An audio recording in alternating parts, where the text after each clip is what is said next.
Hello, this is a quick discussion on modern politics using nothing more than a deck of cards to talk about our current Prime Minister and everything else that's going on today.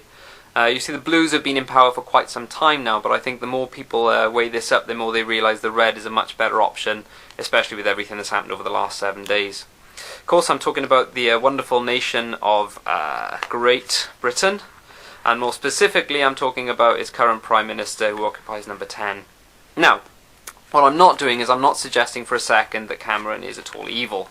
I wouldn't suggest that. What I am saying is that he spends far too long hanging around with jokers who fail to make true on any of the guarantees that they make the public. However, this week, Jeremy Corbyn has sprung into power there, and the Tories are already looking threatened by his presence there.